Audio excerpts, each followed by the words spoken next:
नशीन बतशरीफ फरमा महाराष्ट्र के मजलिस इत्तेहादुल मुस्लिमीन के सदर वो साबिक़ा रुकने पार्लिमान मोहतरम जनाब इम्तियाज़ जलील साहब, मोहतरम जनाब फारूक शाब्दी साहब सदर मुंबई मजलिस इत्तेहादुल मुस्लिमीन, साबिक़ा रुकन असम्बली वो तर्जुमान कौमी तर्जुमान मजलिस इत्तेहादुल मुस्लिमीन जनाब वारिस पठान साहब, जनाब समीर साजिद साहब, जनाब अतीफ़ अहमद साहब, मोहतरम जनाब सैयद मोइन साहब, डॉक्टर परवेज़ अशरफी साहब, जनाब सरफराज जागीरदार साहब, यूथ लीडर जनाब अंजर खान साहब, सनाउल्लाह खान साहब, और मैं अपनी जानिब से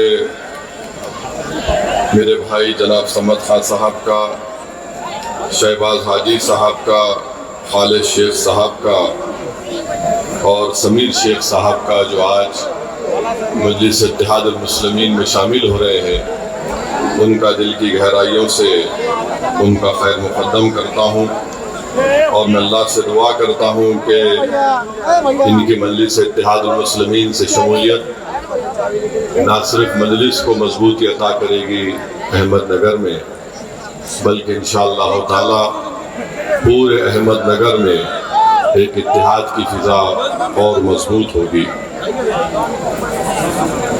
अज़ीज़ान मिल्लत इस्लामिया, हमारे दाइस पर बैठे हुए हमारे दलित लीडर्स भी हैं, मजलिस के ज़िम्मेदार हैं, तबारक पर्दे साहब और तमाम उनका भी शुक्रिया अदा करता हूँ, आपका शुक्रिया अदा करता हूँ कि आप यहाँ पर आए, और मैं एडमिनिस्ट्रेशन का भी शुक्रिया अदा करता हूँ कि उन्होंने मुझे यहाँ पर आने की इजाज़त दी। और अल्लाह का बड़ा करम है कि मैं एक लंबे अरसे से आपके दरमियान में आना चाहता था। अज़ीज़ान मिल्लत, मुझे जब मैं यहाँ पर आया तो मुझे हमारे मजलिस के ज़िम्मेदारों ने कहा कि सर ये अहमदनगर ज़िले के ज़िम्मेदार लोग हैं, तारीख़ी लोग हैं, जिसमें मलिक अंबर का नाम है, रजनीकांत अरोलेस जो मैग्सेसे अवार्ड विनर है, जॉन बर्नबस है, चांद बीबी है, माधव दंडत्वे है, अन्ना हज़ारे हैं, एना लेविनिस जो एजुकेटर हैं, महाराजी नायक जो मराठा फौज के इंटेलिजेंस के चीफ थे, पोपटराव बागोजी पवार साहब हैं, क्रिकेटर अजीता रहाणे हैं, आनंद ऋषि जी हैं, और फिर यकीनन यहाँ की सरजमीन पर हज़रत शाह शर्फी जी की दरगाह रहमतुल्लाह अलैह की, और जिसके ताल्लुक़ से आप जानते हैं कि छत्रपति शिवाजी महाराज के दादा जनाब, उन्होंने जब उनको 2 फर्जंद हुए थे तो उनको अक़ीदत थी हज़रत से बुज़ुर्ग से शाह शरीफ रहमतुल्लाह अलैह से, तो उन्होंने अपने दोनों फर्जंद का नाम, एक का नाम शाहजी रखा, एक का नाम शरीफ जी रखा।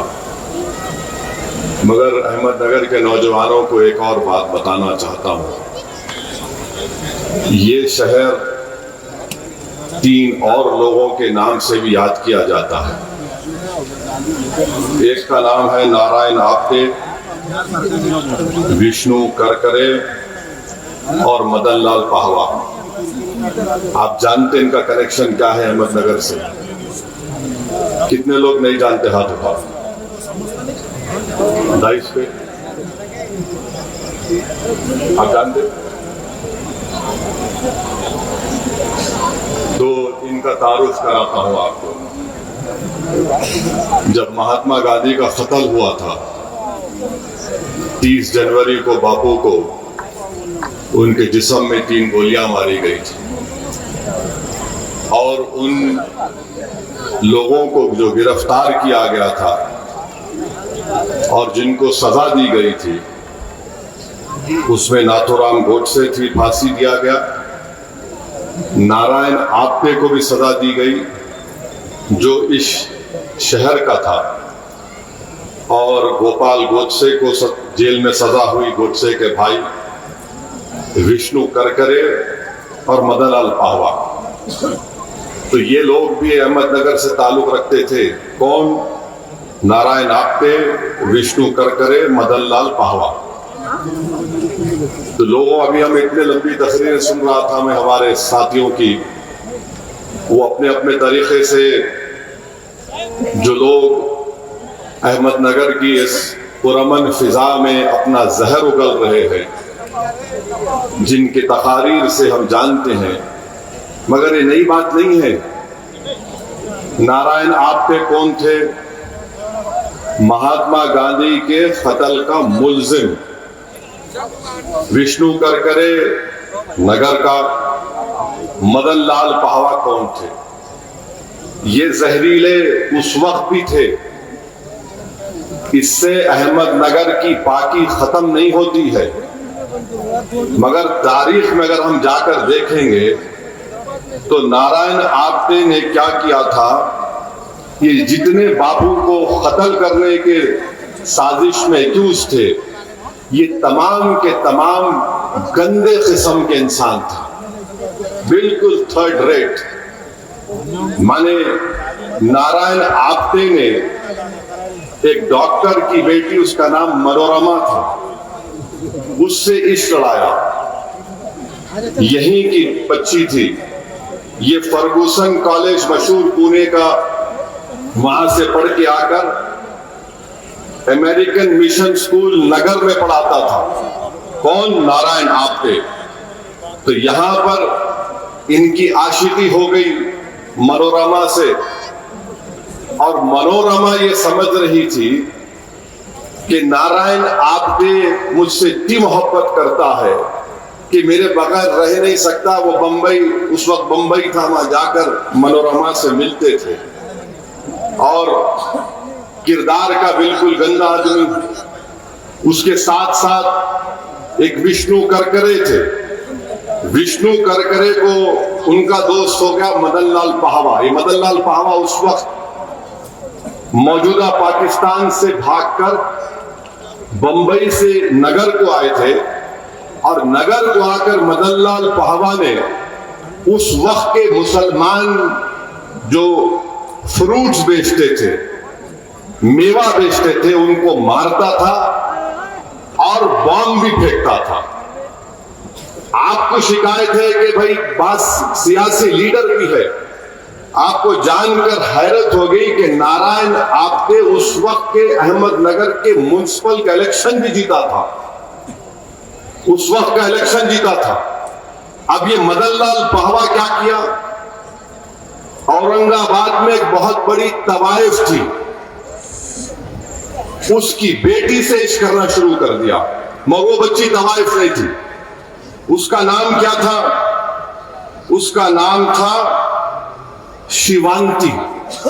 नाम याद रखो नौजवानों, तुम लोगों खाली गंदे किस्म के गाने, पिक्चर के नाम याद, इनको याद रखो। मैं जो बाद में आखिर में कहूंगा तुमको समझ में आएगा। तो इन्हों क्या किए, नारायण आप्टे बोले नहीं शादीशुदा है, इन्हों मनोरमा को धोखा दे दिए।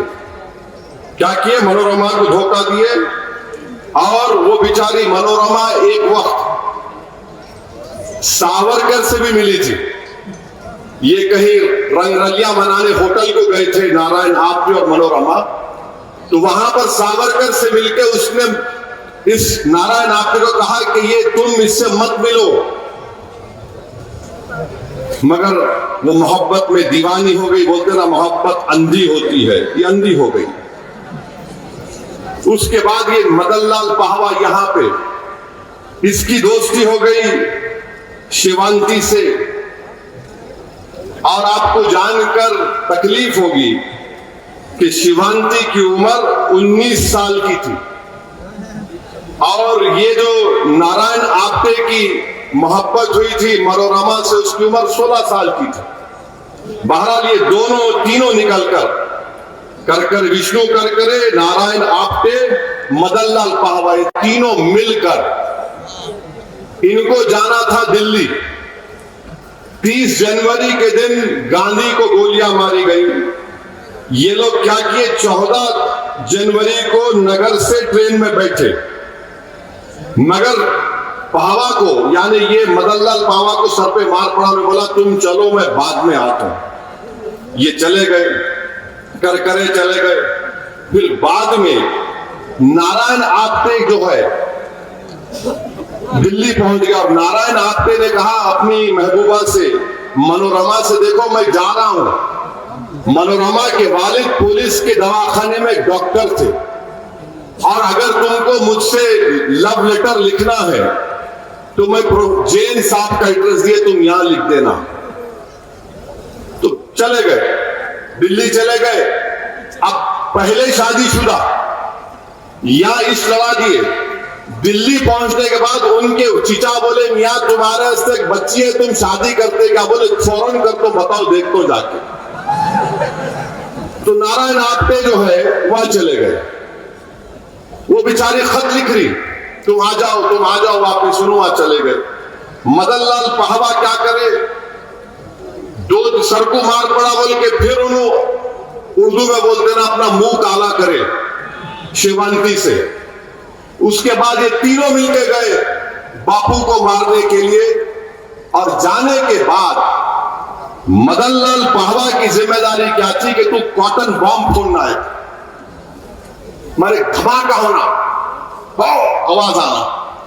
उसके बाद ये आपका नारायण आप्टे, विष्णु करकरे और गोडसे, ये लोग बापू पे हमला करेंगे। पाहवा क्या था, पाहवा यहां पर मासूम मुसलमान जो तरकारी फ्रूट बेचते थे उनको मार के समझा मैं बड़ा काम कर सकता हूं। वहां पर जाके पाहवा ठंडा पड़ गया, सुंग हो गया, एकदम नहीं कर सका। उसको पुलिस पकड़ ली, किसको? मदन लाल पाहवा को। अब उसको पकड़ने के बाद क्या हुआ, गोडसे, नारायण आप्टे, विष्णु करकरे मिलकर बापू को गोलियां मारे। करकरे वहीं पकड़ेगा, गोडसे वहीं पकड़ेगा, और जब गोडसे पकड़ेगा तो क्या बोला, मैं मुसलमान हूं। गोडसे जब पकड़ा गया, बाद में देखे तो मालूम हुआ कि वाकई में जो हमारे पास बच्चों की खतना करा हुआ था। हंसने की बात नहीं है, फैक्ट है ये। गोडसे पकड़ा गया, और उसमें क्या हुआ कि नारायण आप्टे भाग गया, निकल गया। 30 जनवरी को बापू का कत्ल हो गया। नारायण आप्टे वापस आकर शायद अहमदनगर में या बंबई में मनोरमा से रंग ले रहा था, मनोरमा से रंग ले रहा था।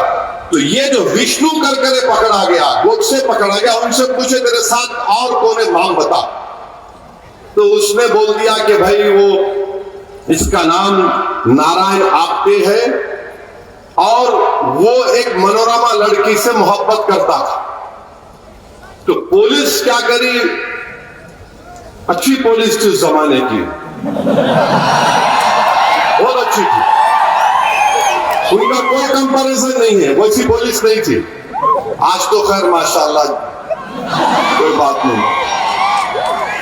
तो वो लोग क्या किए, उसको बुलाए, मनोरमा के वालिद को, मनोरमा को बुला के बोले, बोलो नारायण आप्टे कहां है?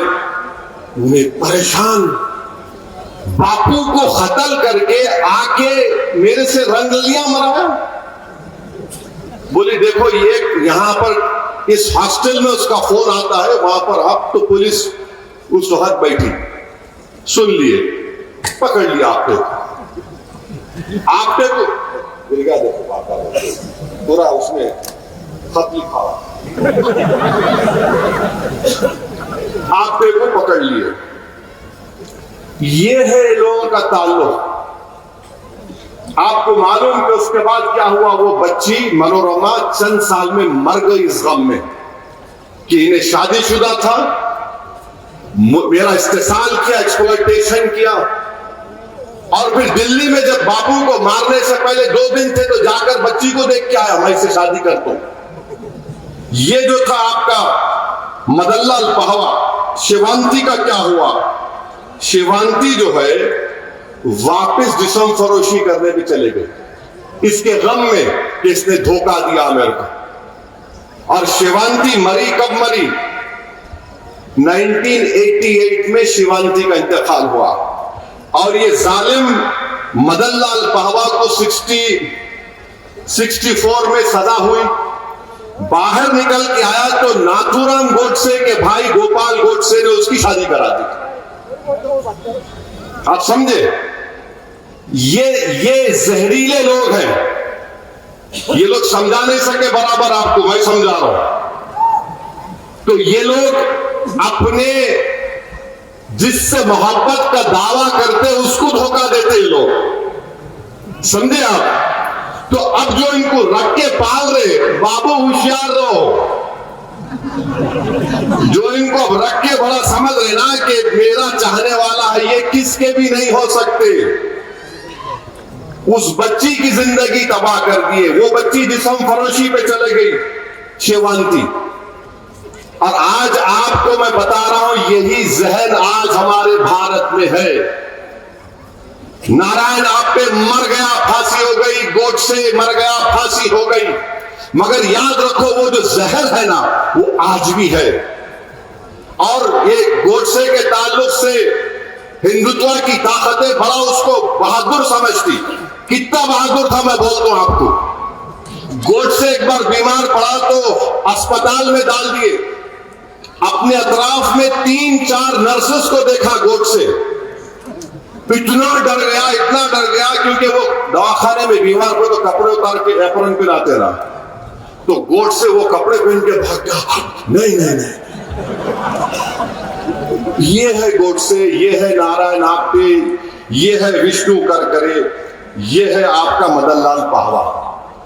तो अहमदनगर से इन लोगों का ताल्लुक था, नारायण आप्टे का, विष्णु करकरे का, मदनलाल पहवा का, दत्तात्रेय परचूरे। ये ग्वालियर का आदमी अपनी बंदूक लाके दिया था किसको? गोडसे को। एक बूढ़े ज़ईफ गांधी को गोली मार के ये लोग बहादुर समझते। ये कमजोरों को गोली मारते, बहादुरों पर जुल्म करने की इनकी ताकत नहीं है। याद रखो मेरी बात को। ये कमजोरों पर जुल्म करते।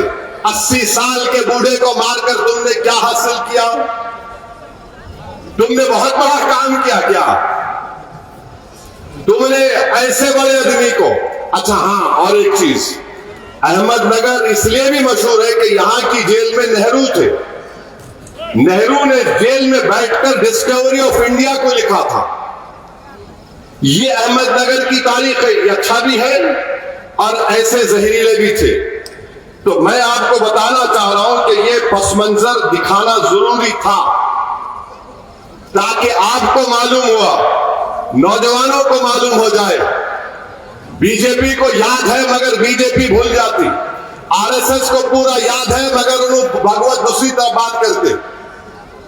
तो मैं नौजवानों से अपील कर रहा हूं कि अहमदनगर की इस तारीख को याद करो आप, और डरने घबराने की जरूरत नहीं है। दूसरी बात, हमारा ईमान यह है कि हम रसूलुल्लाह सल्लल्लाहु अलैहि वसल्लम को दुनिया की तमाम चीजों से बढ़कर चाहते हैं। हमारा ईमान उस वक्त तक मुकम्मल नहीं जब तक कि असदुद्दीन ओवैसी अपने माँ बाप से ज्यादा, अपने बीवी से ज्यादा, अपने औलाद, अपने नवासा नवासी, अपने भाई बहनों से ज्यादा रहमतुल्लिल आलमीन सल्लल्लाहु अलैहि वसल्लम से मोहब्बत करना है। No compromise on that. आप हमारा पोस्टर निकाल लो, आप जो करते करो, मगर मेरा दुनिया में वजूद अगर है, मेरा शनाख्त है एक मुसलमान की, तो मोहम्मद सल्लल्लाहु अलैहि वसल्लम मेरा हर चीज वो है। अब नौजवानों, आपको शिकायत है कि जुल्म हो रहा है। याद रखो, जब हम मोहब्बत करते तो मोहब्बत की तारीख ये बता रही है नगर के नौजवानों। सिद्दीक अकबर 1500 साल पुरानी तारीख तुमको बता रहा हूं। काबे का सहन है, सिद्दीक अकबर है, रसूल अल्लाह सल्लल्लाहु अलैहि वसल्लम के साथ है। कुफारान खुरैश ने, सिद्दीक अकबर ने कहा कि दीन को कबूल करो और ये रहमतुल्लाह अलैहि सल्लल्लाहु अलैहि वसल्लम है।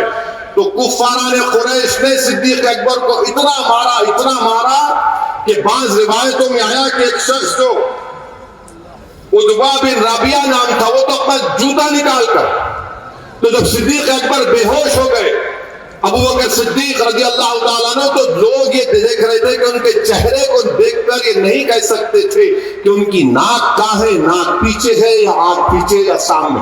बेहोश हो गए। जब सिद्दीक अकबर को होश आया तो पहला जुमला उनकी जबान से क्या निकला अपनी मां से, बताओ मोहम्मद सल्लल्लाहु अलैहि वसल्लम कैसे, बताओ मोहम्मद सल्लल्लाहु अलैहि वसल्लम कैसे हैं। सिद्दीक अकबर की मोहब्बत गार में है, हिजरत कर रहे हैं।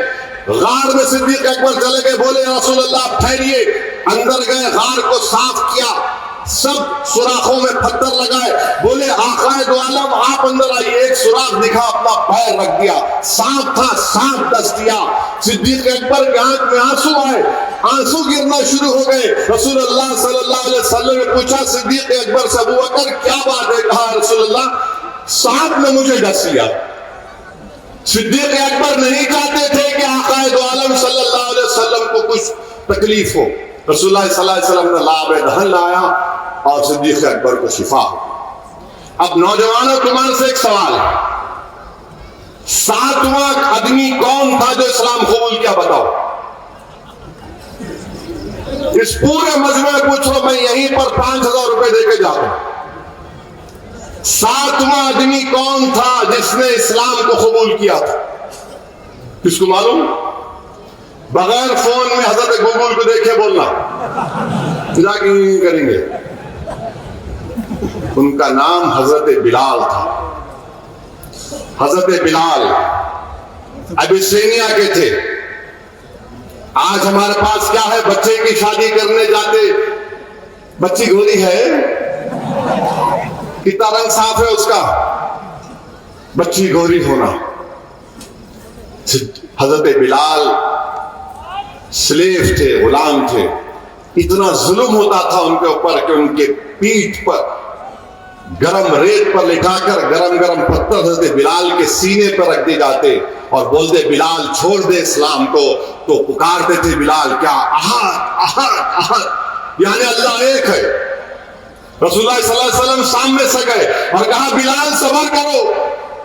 आकाए दो आलम ने सिद्दीक अकबर से कहा जाओ बिलाल को लेकर आओ। जब बिलाल को खरीद के लाए तो हजरत बिलाल को एजाज क्या हुआ, इस दीन में सबसे पहली अज़ान किसने दी? हजरत बिलाल ने दी। मक्का फतह हुआ, आकाए दो आलम ने कहा सब सहाबा है, किसको एजाज हासिल होगा कि अज़ान देंगे? आका ने फरमाया सल्लल्लाहु अलैहि वसल्लम बिलाल चढ़ो काबतुल्लाह के ऊपर। हजरत बिलाल काबे के ऊपर चढ़ गए, बोले किधर रुख करके? तो बोले बिलाल मेरी तरफ रुख करो। हजरत बिलाल ने अज़ान दी, अल्लाहु अकबर अल्लाहु अकबर। और जब रसूलुल्लाह सल्लल्लाहु अलैहि वसल्लम पर्दा फरमाए, हजरत बिलाल मदीने में नहीं रह सके, चले गए कहां? सीरिया को चले गए। ख्वाब में रसूलुल्लाह सल्लल्लाहु अलैहि वसल्लम आए, बोले बिलाल तुम क्या हमको भूल गए? हजरत बिलाल को ख्वाब में आकर कहा बिलाल क्या तुम हमको भूल गए? हजरत बिलाल वापिस आए मदीने को। फिर इमाम हसन और हुसैन आकर उनसे कहा बिलाल नाना जान की अज़ान दो। हजरत बिलाल ने कहा नहीं दे सकता मैं। बोले नहीं है, हुक्म है हमारा। तो उन्होंने कहा कि आप आले रसूल हैं। अज़ान दी हजरत बिलाल ने। मदीने शरीफ में कोहराम मच गया कि लोग समझे कि रसूलुल्लाह सल्लल्लाहु अलैहि वसल्लम वापिस आ गए। मगर हजरत बिलाल अशहदु अन्ना मोहम्मद रसूलुल्लाह पे पहुंचे, बेहोश हो गए। ये मोहब्बत है हजरत बिलाल की रसूलुल्लाह सल्लल्लाहु अलैहि वसल्लम से। जब हजरत बिलाल की जिंदगी का आखिरी वक्त, तो उनकी बीवी ने कहा वाह हसना कि क्या गम का वक्त है।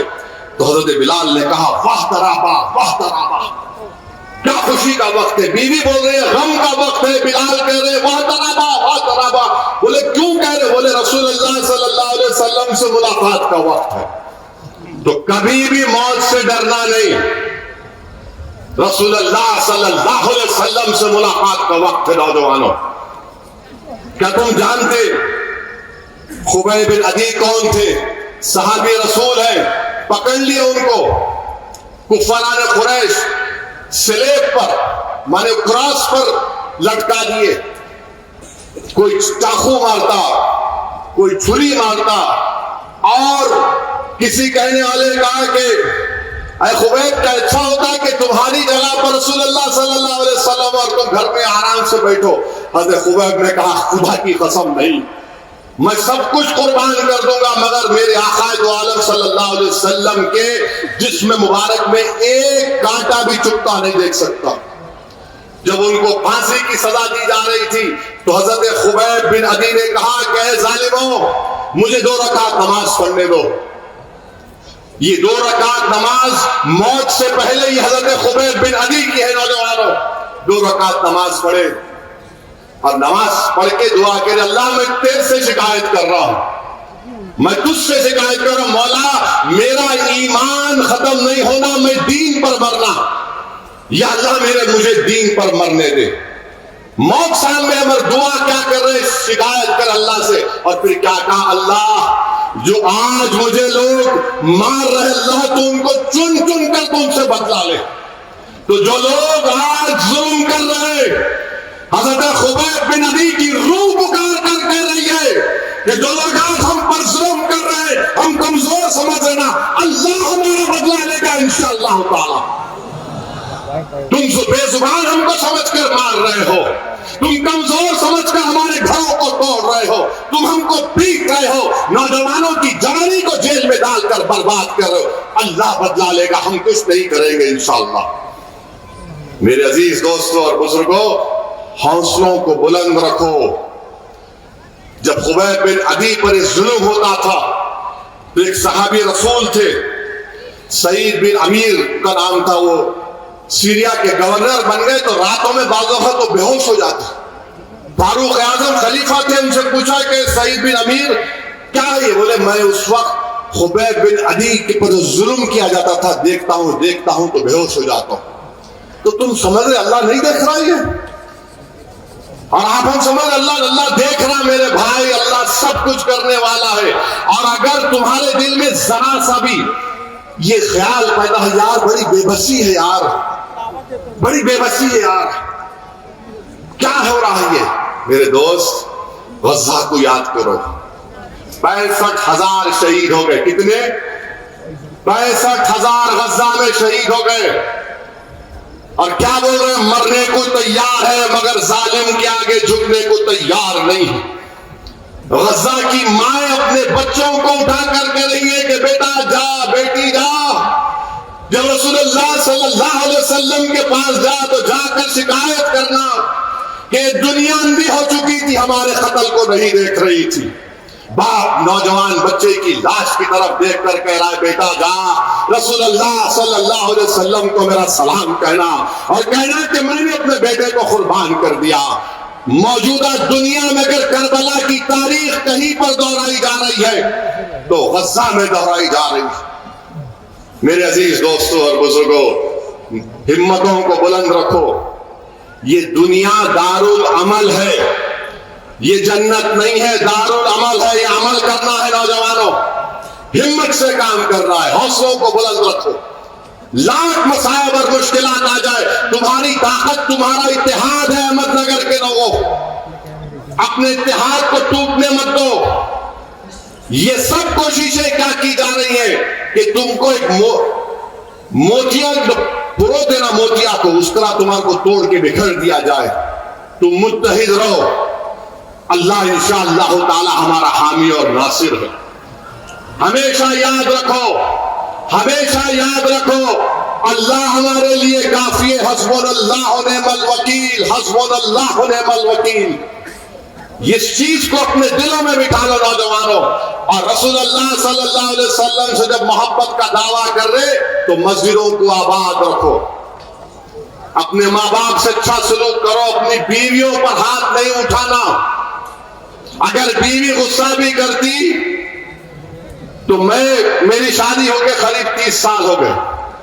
तो कामयाब शादी का राज ये है, जो शादी करने वाले हैं ना, जो नहीं करे। अब जो नहीं करे उन्हें बहुत ऊपर चले गए आजकल, या करके छोड़ दिए होंगे, क्या है छोड़ो। मगर अगर शादी करे, बीवी गुस्सा भी करे तो बोलना हो रहमत बरस रही, आज नीचे मुंडी कर, कभी आर्ग्यू नहीं करना, इसमें कामयाबी है।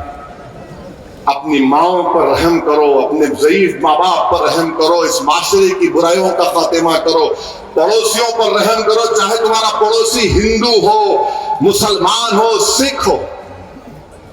ये रसूलुल्लाह सल्लल्लाहु अलैहि वसल्लम की सुन्नत है। अब चौथी बात यह है कि यहां पर तूफान आया, नगर में करीब 16 लाख फसल की जमीन बर्बाद हो गई। हम पूछना चाह रहे हैं, हाँ उससे पहले आइल ऑफ मोहम्मद के ऊपर एक वाकया याद आया। एक सैयद मोहम्मद मेहदी साहब हिस्टोरियन है, उनकी किताब है। उनके किताब के शुरुआती सफात में उन्होंने एक वाकया लिखा, बहादुर शाह जफर। कौन है बहादुर शाह जफर, जानते आप? कितने जानते, हाथ उठाओ। अरे तुम ना पढ़ रहे नहीं, खाली अब घुस जाता अंदर मुंह में फोन तुम्हारे। बहादुर शाह जफर आखिरी बादशाह, 83 इयर्स ओल्ड। जब पूरे हिंदू मुसलमान आके बोले आपका झंडा लेकर मुल्क को आजाद करवाएंगे अंग्रेजों की गुलामी से, खैर वो कोशिश कामयाब नहीं हो सकी, मगर बाद में हुई। तो बहादुर शाह जफर को मालूम था कि अंग्रेज आकर उन्हें गिरफ्तार करेंगे। क्या किए, रात के अंधेरे में निकलकर हजरत महबूब सुबानी निजामुद्दीन औलिया के पास चले गए, उनके आस्थाने पे गए और खूब रो रहे थे कि अल्लाह हम कोशिश की, हम कामयाब नहीं, खूब रो रहे थे। अंग्रेजों से इस मुल्क को आजाद नहीं करवा सके। तो उस वक्त निजामुद्दीन औलिया की दरगाह पर एक शख्स था, उसको बोले देखो कल अंग्रेज मुझे पकड़ लेंगे और शायद मार भी देंगे, मैं तुम पे अमानत दे रहा हूं, तुम उठा के रखोगे ना यहां पर। उस निजामुद्दीन औलिया दरगाह के खादिम ने बोला क्या है वो अमानत? तो बोले देखो हमारे सल्तनत मुगलिया में एक अमानत 400 साल से चली आ रही, वो अमानत मेरे पास है, मैं तुमको तुम्हारे हवाले कर रहा हूं, उसके बाद मेरा खातिमा। बोले क्या है? बोले रसूलुल्लाह सल्लल्लाहु अलैहि वसल्लम के 3 मुंह मुबारक है, 3 बाल है, मैं आपको देके जा रहा हूं। ये अपने नबी रसूल से मोहब्बत थी बहादुर शाह जफर को। अमानत समझे वो रसूलुल्लाह सल्लल्लाहु अलैहि वसल्लम के मुंह मुबारक को, बोले ये लो रख लो। ये आज भी रबीउल अव्वल के महीने में निजामुद्दीन दरगाह में रसूलुल्लाह सल्लल्लाहु अलैहि वसल्लम की ज़ियारत, मुंह मुबारक की ज़ियारत होती है। तो याद रखो आई लव मोहम्मद बोलना आसान है, पोस्टर उठाना यकीनन तुम्हारी हिम्मत की मिसाल है, जबान से पुकार कर कहना वो तुम्हारा ईमान है। मगर अगर आशिक हो तो जिससे इश्क करते उस पर सब चीज फना कर देना। और फना क्या करना? अपने आप को, अपने नफ्स को, ताकि हम अपने नेक इंसान बन जाए। ये याद रखो नौजवानों। अब यहां पर सैलाब आया, अब सैलाब में देवेंद्र फडणवीस बोल रहे मैं कितना बोले उन्होंने एक लंबा बयान दे दिए, इतने 31,000 करोड़ बोले। फडणवीस साहब आप यकीनन मोदी जी के नक्शे कदम पे चल रहे, लंबा लंबा छोड़ने के माहिर हो गया। उसमें जो आप ऐलान किए वाह पैकेज दिया, कोई नहीं दिया। अरे मेरे भाई 10,000 करोड़ तो एनडीआरएफ के गाइडलाइन से आएंगे, 5-6 हजार करोड़ तो डिपार्टमेंट का बजट है जो रोड बनाते। और अफसोस की बात यह है कि जो किसान अपनी जमीन खो दिया, देखिए जब किसान ज़िराअत करता तो वो मिट्टी होती, माटी होती, उस पर बीज बोता, वो तक बह गई। जो किसान अपना इंश्योरेंस करवाया उससे पैसे आना है, प्रीमियम भरता, डीएफ बोल रहे देवेंद्र फडणवीस मैं कर रहा हूं। अरे आप क्या कर रहे हैं? आपसे मुतालबा करते कि पूरे महाराष्ट्र के किसानों का 30 लाख एकड़ बर्बाद हो गई, उनका लोन माफ करो। आप जाओ बैठो प्रधानमंत्री आपका पंच प्रधान के पास बैठकर कहो कि 30 लाख एकड़ जमीन बर्बाद हो गई किसानों की, लोन माफ करो, लोन वेवर करो। रेड ड्रॉट डिक्लेयर करो। और ये तुम मत बोलो देवेंद्र फडणवीस, जब तुम लीडर ऑपोजिशन थे तुमने उद्धव ठाकरे को खत लिखकर यही बात कही थी जो आज ओवैसी कह रहा है। ये किसानों से होना चाहिए। पांचवी बात यह है कि आपके शहर में बहुत से मसाइल हैं। नई गांव सूबे में साफ पानी नहीं आता, अस्पताल एक ही है और उसमें कुछ सहूलतें नहीं है। और फिर आप देखते हैं कि दलितों पर जुल्म बड़ा हो रहा। एनसीआरबी का डेटा है, सिर्फ नगर में, हजरत पुलिस को बोल रहा हूं फॉर योर इंफॉर्मेशन, 2023 में नगर में 203 केसेस दलितों के जो जुल्म हुआ उस पर, दलित महिलाओं पर जुल्म हुआ 38 केसेस, पॉक्सको के केसेस 13 केसेस, रेप हुए खवातीन का 44 केसेस। उत्तर प्रदेश जहां पे और एक बाबा है, गोली मारो बटेंगे तो कटेंगे, सबसे ज्यादा दलितों पर जुल्म उत्तर प्रदेश में हुआ। 15,100 के ऊपर केसेस यूपी में है, 15,000 केसेस। और बोलते बटेंगे तो कटेंगे, ठोक दो, गोली मार दो, बुलडोजर चला दो। और इसका नतीजा क्या निकला कि भारत के सुप्रीम कोर्ट के चीफ जस्टिस, दूसरा दलित जज, उसके कोर्ट में एक 72 ईयर ओल्ड बुड्ढा आकर जूता निकालकर हमारे सुप्रीम कोर्ट के जज के इजलास में जूता फेंकता है और कहता है कि सनातन धर्म का मान हिंदुस्तान में नहीं सहा जाएगा। अरे उसका गवाही साहब, सुप्रीम कोर्ट के दूसरे दलित जज जूता उठाकर फेंकना वो पूरी अदालत की तौहीन है। कहां है वो कोर्ट, कहां है वो वकील जो आज एहतजाज क्यों नहीं कर रहे? अगर तुमको दलितों से मोहब्बत नहीं तो क्या तुम सुप्रीम कोर्ट की अजमत के कायल नहीं हो? तुम क्यों हड़ताल नहीं कर रहे? तुम क्यों प्रोटेस्ट नहीं कर रहे? इसलिए नहीं कर रहे तुम क्योंकि एक दलित के ऊपर एक बड़ा आदमी जूता उठाकर फेंका।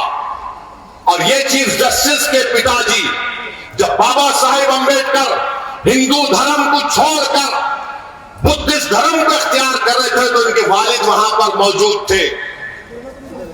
आप बताइए कौन इन लोगों को रेडिकलाइज कर रहा है? मैं एक पोस्टर उठाता हूं, no they are getting radicalised, but what about the damn 70-year-old man? एक 70 साल का बूढ़ा, उसको कौन रेडिकलाइज किया बोलो? और बोले कि बरेली में बुलडोजर क्यों? बुलडोजर का जजमेंट गवाही साहब दिए थे, ओरल ऑब्जर्वेशन था, कोई ऑर्डर पास नहीं हुआ तो सनातन धर्म का मान नहीं सहेंगे। अरे फर्क यह है जो संविधान को मानते, उनमें फर्क यह है कि अगर हमारे खिलाफ भी जजमेंट आया, आपको मालूम 6 दिसंबर को बाबरी मस्जिद शहीद हुई थी, याद है? याद है? याद है? जब वो भी भूल गए नौजवानों तुमको मालूम उस क्रिमिनल केस का जजमेंट क्या आया? जजमेंट यह है कि कोई भी मुजरिम नहीं है, not a single dam person was convicted. ऐसे एक आदमी को सजा नहीं। हमने क्या कहा, ठीक अदालत से सुप्रीम कोर्ट का जजमेंट आया, बाबरी मस्जिद नहीं है आपकी। हमने कहा मुत्तफिक नहीं है, सुप्रीम कोर्ट इज सुप्रीम। हमने कहा बताओ आज आप क्या हो रहा है हमारे देश में? एक दलित सुप्रीम कोर्ट का चीफ जस्टिस बन गया, मगर ये जालिम लोग, ये कास्टिस्ट लोग, ये जहर है, ये बर्दाश्त नहीं करेगा। दलित उस मुकाम पर पहुंच गया। मैं महाराष्ट्र के दलित भाइयों से कह रहा हूं, भारत के दलित भाइयों से कह रहा हूं, देखो, पहचानो, ये जहर नहीं तो क्या है बताओ।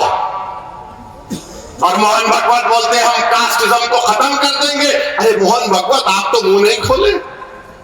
प्रधानमंत्री के मार के बोल दिए। मेरे भाई, ये हमारे दलित भाइयों के साथ हो रहा है। कमजोरों को कमजोरों के साथ रहना चाहिए, उनके गम को समझना चाहिए, उनकी तकलीफ को अपनी तकलीफ समझनी चाहिए। ये जुल्म है सुप्रीम कोर्ट में। अच्छा, पुलिस कुछ नहीं कर रही, दिल्ली पुलिस माशाल्लाह, नहीं कंप्लेन नहीं आया, क्या करेंगे? अच्छा, कंप्लेन देना आपको, क्या बात है।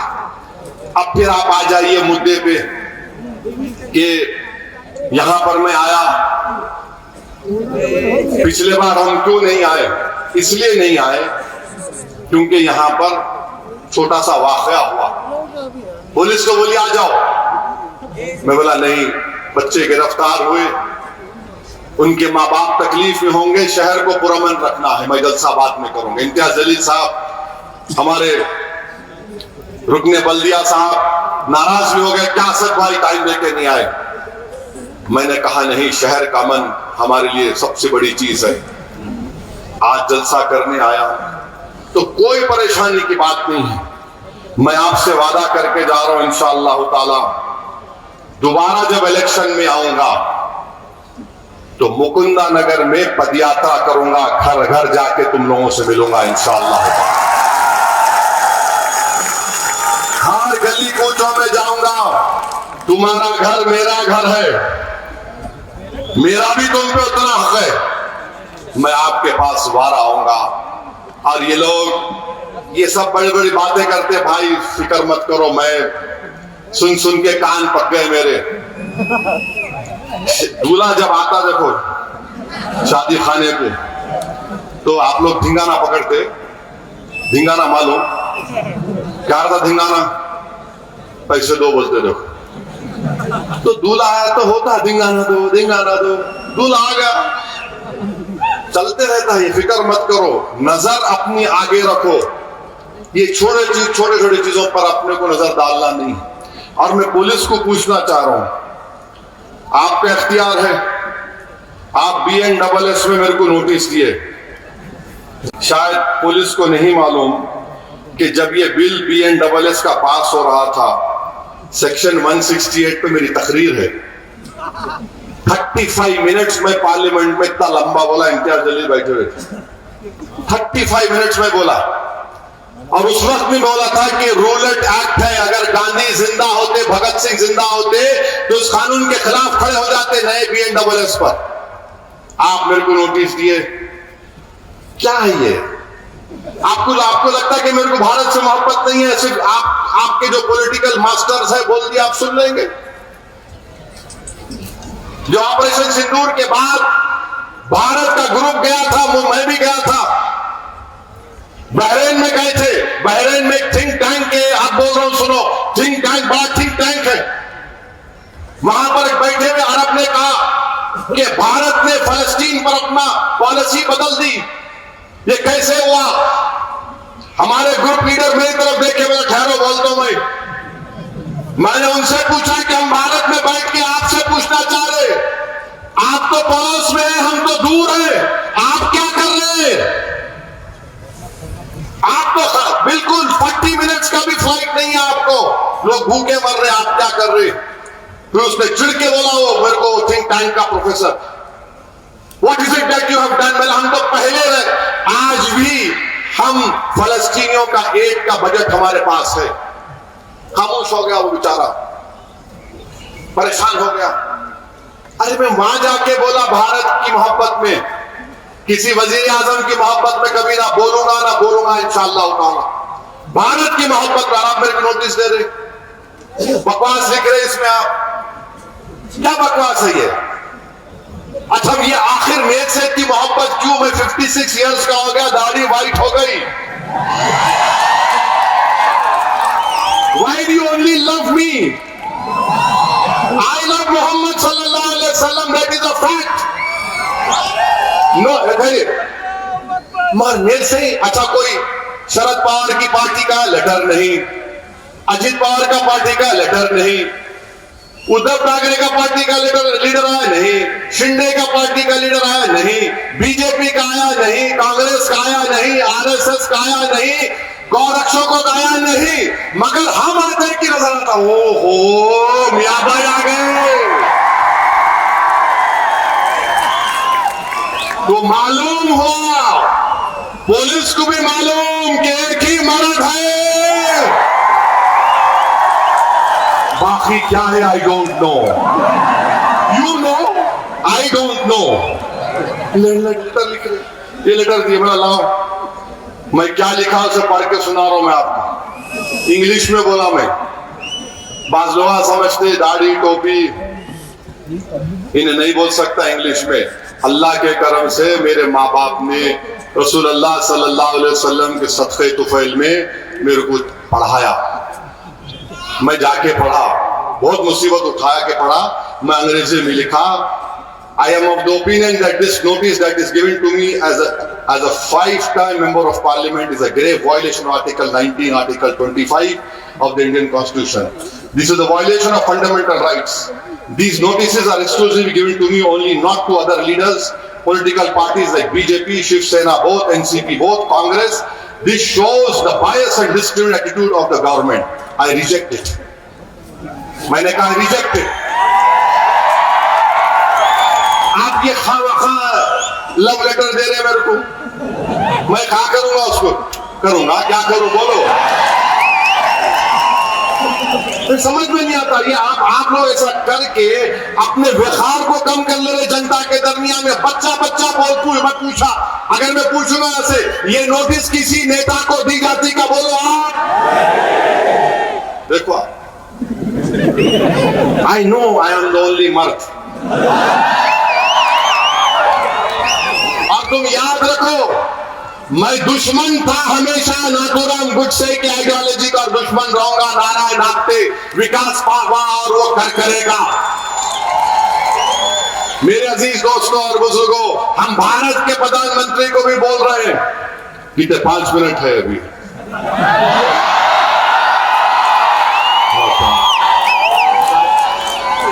4 मिनट, चार बहुत है। पार्लियामेंट में 5 मिनट में धोखे निकल जाते हैं।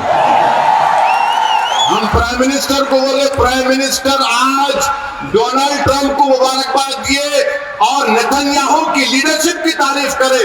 देश के प्रधानमंत्री पंतप्रधान, वो नेतन्याहू दुनिया का सबसे बड़ा गुंडा है, जहन्नम का कुत्ता है, जिसने 65,000 लोगों को मार दिया, 20,000 बच्चे हैं, 20,000 खवातीन है, 12 लाख लोग बेघर हो गए, और प्रधानमंत्री पंतप्रधान उसकी लीडरशिप की तारीफ कर रहे हैं। क्यों प्रधानमंत्री क्यों कर रहे हैं आप नेतन्याहू की तारीफ? क्या आपकी आइडियोलॉजी और ज़ायनिज़्म की आइडियोलॉजी एक है? आप तो भारत के प्रधानमंत्री है ना, आप भारत के प्रधानमंत्री है। हम कंडेम करते नरेंद्र मोदी ने जो नेतन्याहू की तारीफ की लीडरशिप की, वो लीडरशिप नहीं है। नेतन्याहू जहन्नम का कुत्ता है जो फलस्तीनियों का जेनोसाइड कर रहा है। और सुन लो नेतन्याहू और उसकी तारीफ करने वालों, जब तक दुनिया कायम रहेगी, मस्जिद अक्सा और बैतुल मुक़द्दस की एहतजाज की लड़ाई बच्चा लड़ेगा इंशाअल्लाह ताला। हम मस्जिद अक्सा को नहीं छोड़ सकते, ना मस्जिद अक्सा को छोड़ सकते। अल्लाह देख लेगा नेतन्याहू को इंशाअल्लाह। प्राइम मिनिस्टर उसकी तारीफ कर रहे, वाह। तो मालूम होता है कि कहीं ना कहीं ऊपर जाके कोई तार मिलता है, कोई तार मिलता है कि वजीर आजम एक ऐसे आदमी की जिसको इंटरनेशनल क्रिमिनल कोर्ट, जिसको ICC उसके खिलाफ वारंट इशू किया। अब मेरी तकरीर के बाद ये हिंदुत्व के लोग बोलेंगे, ओवैसी क्या बोल रहा? अरे सुन, कुलभूषण मालूम कौन था? कुलभूषण जो पाकिस्तान की जेल में है, वो जालिम पाकिस्तान, उसकी फौज जालिम, वो कुलभूषण को सजा मौत देना चाह रहे थे। तो भारत गया इंटरनेशनल क्रिमिनल कोर्ट को, जाकर उसकी सजा को रुकाया। तो ओवैसी जो बात कह रहा है दलील के साथ कह रहा है। तो मेरे अजीज दोस्तों और बुजुर्गों, आप अपने हिम्मतों को बुलंद रखेंगे, और जो बच्चे हमारे महरूस हैं उनको जवाब दे रहे हैं कि हम तुमको नहीं बोले। आप हमारी दुआओं में हैं, हम दुआ करेंगे कि अल्लाह तुमको बाइज्जत रिहा करवा दे, अल्लाह तुम्हारे माँ बाप पर रहम करे। और तुमने जो गुलामी का सबूत दिया, ओवैसी के पास अल्फाज नहीं है। अल्लाह अपने हबीब की लाल रखेगा, तुमको अजर देगा। अल्लाह जरूर हमारा मालिक, अल्लाह हमारा नासिर है। तो मेरे अजीज दोस्तों और बुजुर्गों, ये शहर के अमन को बरकरार रखिए, पहचानिए मौजूदा नारायण नागपे को, भी विष्णु करकरे को और मदन लाल पावा को। ये पुराने लोग हैं, हमेशा रहेंगे, मगर आप मजलिस का साथ दीजिए। आने वाले लोकल बॉडी में वोट किसको पड़ेगा? मजलिस के निशान पर पड़ेगा। मजलिस का निशान क्या है? जोर से बोलो और जोर से बोलो। शैतान के निशान पर वोट देंगे ना तो डरेंगे तो नहीं। अब मेरी तकरीर के बाद शैतान के लोग आएंगे, आके खुश करेंगे, तो आप क्या बोलना उनको? भाग, आई लव। अल्हम्दुलिल्लाह, अल्लाह सलामत रखे आप तमाम को। बहुत बहुत शुक्रिया।